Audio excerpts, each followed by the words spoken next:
Hello guys and welcome back to our channel.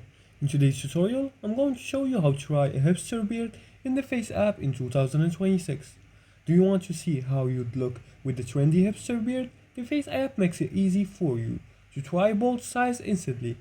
So let's get started by following these few simple steps. Before we start, here's a quick guide on how to download and install the FaceApp application.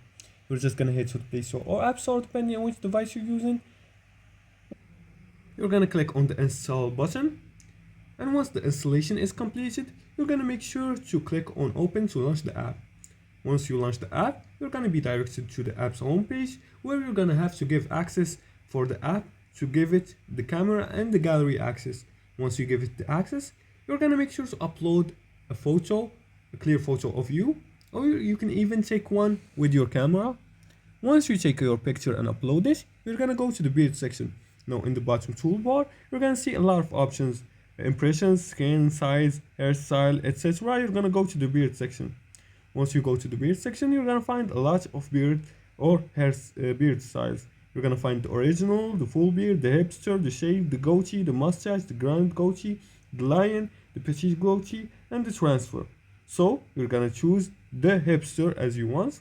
Here you're gonna click on it. Now the hipster requires a premium subscription, so you're gonna have to pay for the premium subscription. Then you can use and save and share your new look.